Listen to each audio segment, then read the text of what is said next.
Je pense que ce sont des filets de faire, non? C'est Broadway. Mais c'est ça, moi, c'est mon Haïti content parce que les belles bagailles comme ça qu'a fait, c'est vraiment monter et bannière et flotter drapeau nous en plus haut. C'est ça qui fait que je ne pas jamais regretter un jour, après 15 ans, parce que je connais maman Haïti content, travail que M. Napoléon te prend l'initiative pour le faire, et moi-même, moi back-up, tellement back-up, 100%. Aïe aïe. Docteur Labouzi, c'est avant, on a fini dernier mois. Eh bien oui, une autre chose, il faudra pouvoir flotter, mais demain, chaque fois qu'on doit flotter, sur le drapeau, nous y Vraiment. Et Jean-François dit là, tout doit être fait. C'est une preuve pour nous dans la vie que pas chercher les choses faciles, mais la faciliter les choses difficiles. C'est comme ça qu'on va avancer. Et pas grand grand dans la vie à faire sans souffrance. Pas de souffrance. Parce que pour grandir, il faut dépasser. Il faut un dépassement. Et puis, c'est ça nous manque là qu'à nous. Parfois, nous floches faciles. Et puis, nous disons ça que là, mes amis qui non, non. Au contraire, plus il y a de difficultés, plus pour le camper. D'abord, c'est à partir de difficulté ça, pour le transformer en fumier. Et dans ce fumier, ça, on a fait pousser plus belle rose, plus belle bagaille. Et puis, et puis 5 continents demain. 5 continents. Ok, pas de l'autre. Merci. À demain soir. Je vous salue tous et toutes. Right, they didn't make any announcements, did they? Mon droit d'aînesse me permet de prendre la parole les autres. Et c'est un privilège pour moi, ce soir, de saluer le dévouement, l'héroïsme, il faut dire, de ce couple merveilleux, ce couple qu'est Serge et sa femme. Je vous demande de les applaudir.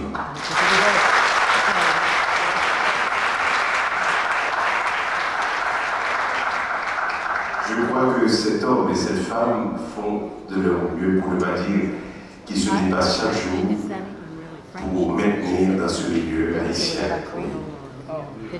haïtien de notre père, si vous voulez, le flambeau de notre culture, de notre amour pour cette terre, et aussi d'accompagner ceux qui cherchent toujours à être meilleurs dans le quotidien. Alors je salue, vous les connaissez tous, mon ami, mon confrère médecin, Réginald Lupin. Moi, personnellement, je me permets de le remercier d'une façon spéciale, car c'est lui, même si je suis son aîné, qui m'a initié dans ce monde du cinéma. Régis, devant tout le monde ce soir, je vous dis merci. Je salue un autre que vous voyez devant vous, d'abord, on se ressemble, on l'appelle mon petit frère. Et c'est vrai, et on se voit tout le temps, on a comme si on a un rendez-vous même dans l'esprit. On n'a pas souvent les mêmes pensées et le même amour pour cette terre qui passe avant tout pour nous, la l'éternité. Vous connaissez, mon ami et petit frère, Smoël Oasis. Et j'ai salué cette grande dame, toujours souriante, on se voit souvent, qui porte en elle, là, si vous voulez, le flambeau, l'amour de cette terre, et qui a toujours un beau mot pour chacun. Et là où elle est, la tristesse n'existe pas. Et Gaëlle, comme vous la voyez, a un sourire. Elle ne l'a pas parce que le sourire ne l'appartient pas, elle le sait. Elle est là avec nous, je vous demande d'applaudir. Alors je lui ai dit, j'avais promis à l'amour, Léon, pour dire un texte. Jeune médecin, j'ai écrit ce texte. Je crois que tout ce monde qui est là, le monde des 5 continents, et je crois que ce texte, si tu prenais le temps, que moi et mon ami, mon petit frère connaît bien, et vous aussi, Réginald, je me permets de souffrir 5 minutes pour vous dire ce texte qui vous concerne tous. Si tu prenais le temps d'observer les gens qui t'entourent et qui luttent, les choses qui s'édifient dans le temps qui passe, tu constaterais avec inquiétude qu'à travers le miroir de notre monde, les choses veulent prendre la place privilégiée de l'homme, et l'homme tend à évaluer ses frères comme des choses.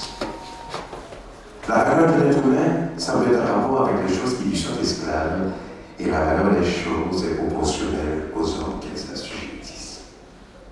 L'homme devient alors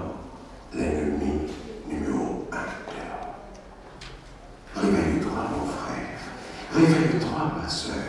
Pourtant, c'est toi qu'on attend. Avec ta probité, ton respect de l'autre, ton oui qui dit oui, ton non qui dit non, pour réhumaniser l'homme et mettre les choses à leur place. Si tu prenais le temps d'écouter cet adolescent, ton enfant, qui est à la croisée des chemins et qui s'inquiète de son lendemain, tu ne te serais pas déclaré démissionnaire, tu ne lui aurais pas jeté la première pierre. Et si c'était toi le coupable, l'absentéiste virtuel du foyer, et si c'était toi l'incapable de lui faire la leçon de dignité, il est temps que tu te ressaisisses pour l'orienter à bien choisir et l'aider à bien mûrir. Si tu prenais le temps d'apprécier sans détour ton ami dans ce qu'il avait de bon dans sa vie, en le félicitant sans flagornerie et en l'encourageant à mieux faire, sans défigurer son ouvrage après son départ de chez toi ou son adieu à la terre. Tu contribuerais alors à guérir cette manie de dire le mal avec force et le bien avec faiblesse. Si tu prenais le temps de partager ton père de demain qui sommeille dans tes greniers, avec ton frère humain, assoiffé et affamé. Tu reconnaîtrais que l'égoïsme est le sentiment de celui qui s'ignore, car c'est à travers les autres qu'on peut se découvrir. Et que partager n'est pas diviser, mais multiplier. Quand c'est le cœur qui donne ce que nous offre la main, il s'enrichit de bien que ne peut détruire. Si tu prenais le temps d'aimer encore plus cette femme, qui définitivement est une partie de ton âme, pour avoir partagé ta vie durant des décennies, tu la confirmerais aujourd'hui comme ta chère moitié, beaucoup plus qu'au premier jour de l'hyménée.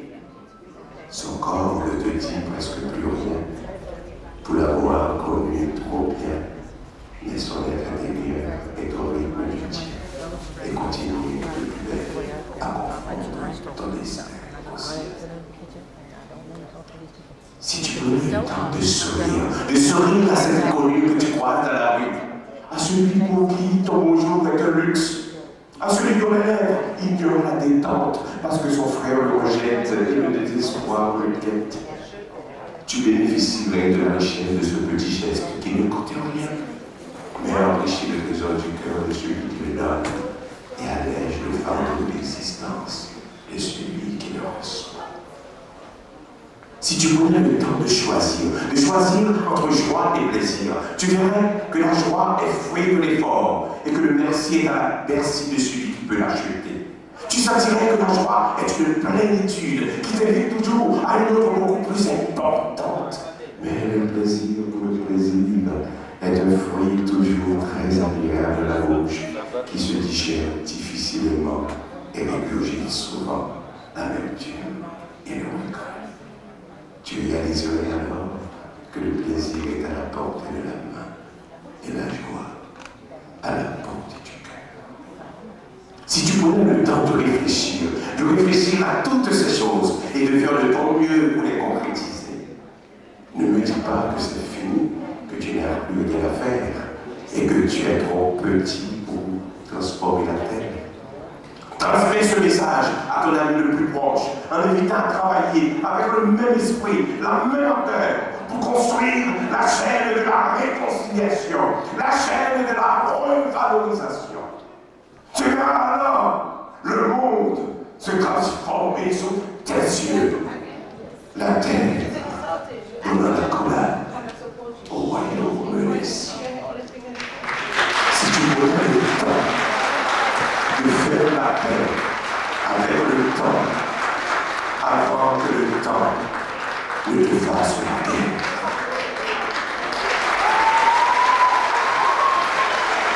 Merci.